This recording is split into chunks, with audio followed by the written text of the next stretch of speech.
अस्सलाम वालेकुम। आप मेरा यूट्यूब चैनल मनसब अली देख रहे हैं। हमारा आज का डॉन न्यूज़ का एडिटोरियल बाइडन का अमेरिकन प्रेसिडेंट बाइडन का मिडल ईस्ट का जो टूर उसने किया है उससे रिलेटेड है।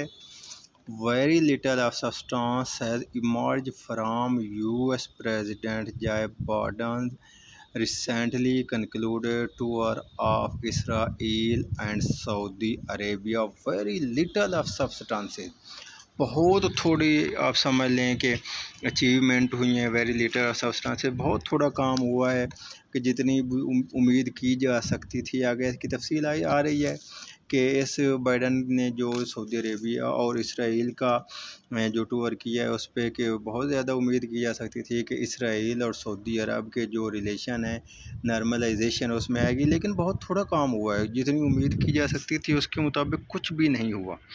अच्छा, इसमें जो डिफ़िकल्ट वर्ड होंगे मैं आपको उनकी भी ट्रांसलेशन बताऊंगा और इसमें जो उससे रिलेटेड थोड़ी हिस्ट्री होगी, जो तफसील होगी वो भी इंशाल्लाह बताऊंगा। और वैसे एक ना सादा समरी इसकी मैं आपको बताया करूंगा इंशाल्लाह डेली बुनियाद पे एक या दो डॉन न्यूज़ एडिटोरियल की।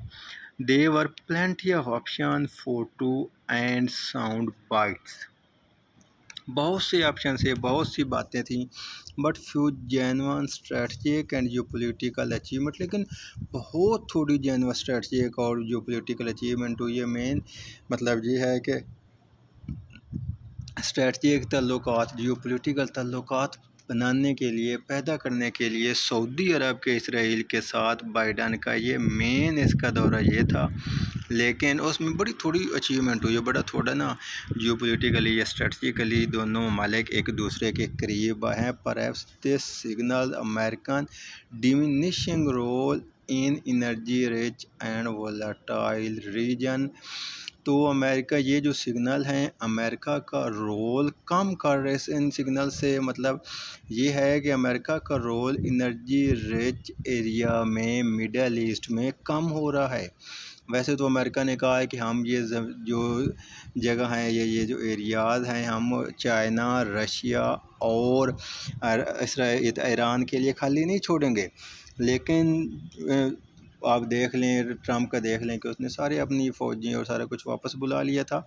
लेकिन बाइडन का है कि वो कहता है कि हम इस पे होल्ड रखेंगे, लेकिन पहले की तरह उसका होल्ड बिल्कुल भी नहीं रहा।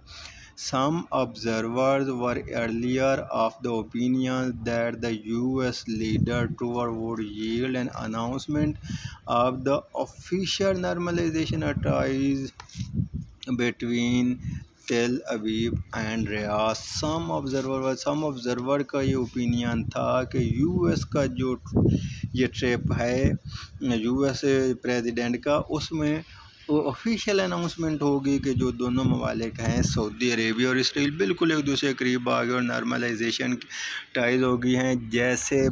जैसे ट्रंप ने ये किया था कि उसमें यूएई, जॉर्डन और सूडान, इन ममालिक के साथ, मोरक्को, इन ममालिक के साथ ऑफिशियल जो है इसराइल के सिफारती ताल्लुकात कायम हो गए थे। तो अभी भी ये चांस था और इस कि पीस बात के लिए ना बहुत ज़्यादा बाइडन ट्राई कर रहा है कि इनके ऑफिशियल आपस में ताल्लुकात मैं भी मतलब इस बारे में कुछ काम कर दूँ, लेकिन अभी ऐसा बहुत कम काम हुआ है।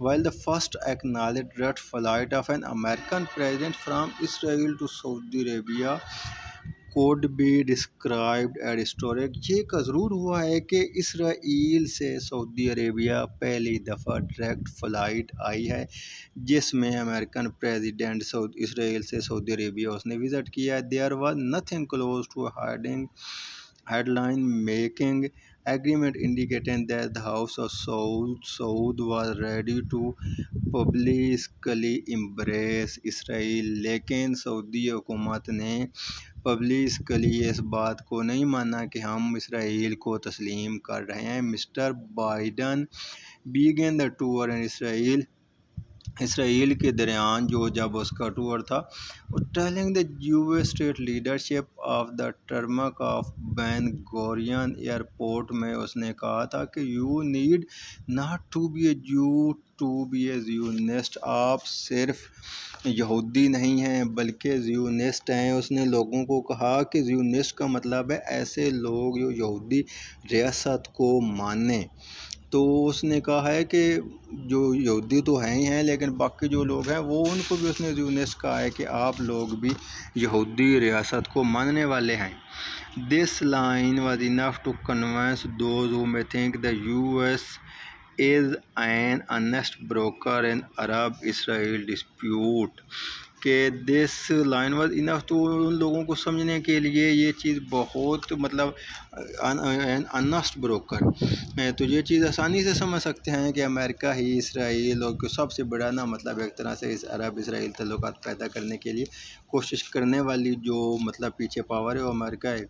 America more over mister Biden in the so called यरूशलेम डिक्लेरेशन, जो यरूशलेम डिक्लेरेशन हुआ है उसने कहा है कि willing to use all element of its national power, अपनी नेशनल पावर के ज़रिए अपनी जो अमेरिका इतनी बड़ी पावर है वो हर ट्राई करेगा to stop an Iranian nuclear weapon, Iran का न्यूक्लियर वेपन का जो है मतलब ईरान का जो प्रोग्राम है उसको ख़त्म करने के लिए हर ट्राई करेगा, क्योंकि सऊदी अरेबिया के साथ अमेरिका के बहुत अच्छे ताल्लुकात हैं, यूएई के साथ बहुत अच्छे ताल्लुकात हैं, इसराइल के साथ बहुत अच्छे ताल्लुकात हैं, जॉर्डन, कतर, कुवैत सब के साथ अच्छे ताल्लुकात हैं, लेकिन ईरान के इनके साथ अच्छे ताल्लुकात नहीं हैं। अमेरिका के ईरान के साथ कभी अच्छे ताल्लुकात नहीं रहे, इसलिए अमेरिका ने कहा है कि ईरान को किसी तरह भी न्यूक्लियर वेपन्स बनाने की इजाज़त नहीं देंगे। Delivering a threat from Israel soil will do little to convince Tehran to seal a new nuclear deal. Delivering a threat from Israeli soil पे इसराइल में खड़े हो के उसने थ्रेट दी, उसे मतलब एक तरह से धमकी दी कि तेहरान को हम न्यूक्लियर डील करने नहीं देंगे। The Palestinian were also given a presidential audience in Bethlehem, फ़लस्तीनियों ने भी मतलब उससे मिलने की कोशिश की उन्हें और इकट्ठे हुए। तो mister Biden was silence about the लेकिन about the illegal settlement was devoured Arab land, तो मिस्टर बाइडन जो था इसराइल की यहूदियों की जो इलीगल सेटलमेंट है अरब फ़लस्तीन के इलाके में, और उसके बारे में उसने कोई एक लफ्ज़ भी नहीं कहा। The next leg of trip जो दूसरा नेक्स्ट लेग जो दूसरा पार्ट था, एक फ़र्ज़ करें भी एक पाँव उसका इसराइल में, दूसरा सऊदी अरब में था।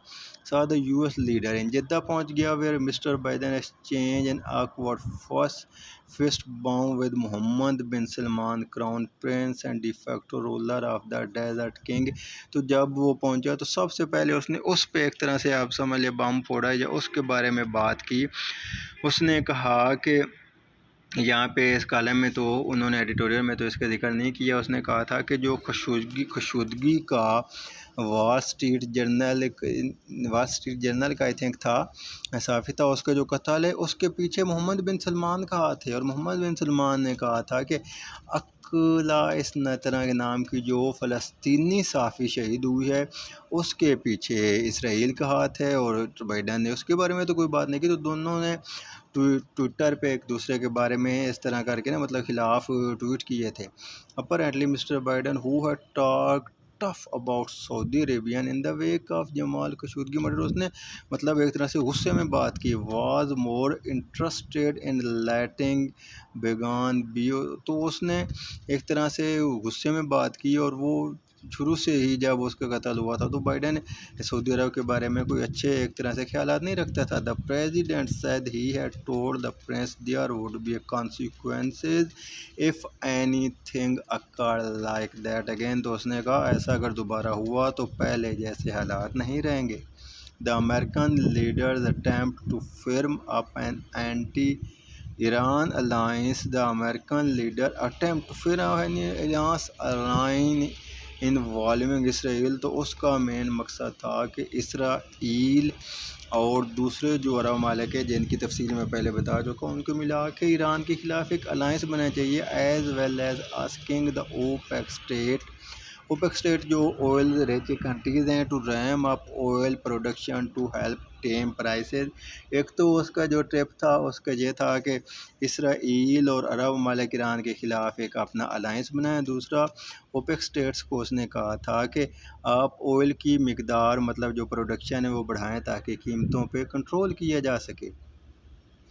वर also met with the cold shoulder during a summit of Arab states in Jeddah. Ultimately, Mr. Biden visits seem to indicate shifting realities in the region. Biden का जो विज़िट था वो रियलिटी शिफ्टिंग रियलिटी देने की उसने मतलब कोशिश की कि हालात को अपने मुताबिक किया जा सके। While Arab potentates and strongmen still look up to the US as a partner. ये बात सच है कि अरब के जो और ममालिक आप एक तरह से काट लें, अरब के जो टाइकॉन हैं या अरब के जो शेख हैं वो सऊदी अरब को अपने सरपरस्त के तौर पर देखते हैं, उससे मदद लेते हैं, इस असले की हो या कोई भी UN में बता दो। They are willing to pursue more independent foreign policy, लेकिन वो अपनी बहुत ज़्यादा आज़ाद फॉरेन पॉलिसी चाहते हैं जो अमेरिका के 100% अंडर ना हो। अमेरिका के साथ अच्छे ताल्लुक चाहते हैं, वो ये समझते हैं कि अमेरिका हमारा खैर खा है, अमेरिका हमको अपने एक मतलब रहनुमा के तौर पर देखते हैं, लेकिन अपनी आज़ाद फॉरेन पॉलिसी भी चाहते हैं, such as maintaining tie with Russia, जिसमें से रशिया के साथ अच्छे ताल्लुकात रखना। They may not align with Washington vision, जो कि वाशिंगटन के विजन के मुताबिक या उसके नज़रिए के मुताबिक या उसके जो है अमेरिका के एक तरह से आप समझ लें कि अमेरिका की तरफ से उसको इसकी इजाज़त उनको नहीं है, लेकिन वो अमेरिका को भी अपना खैर का समझते हैं, लेकिन आज़ाद फॉरेन पॉलिसी भी चाहते हैं, जैसे रशिया के साथ अच्छे ताल्लुकात होना।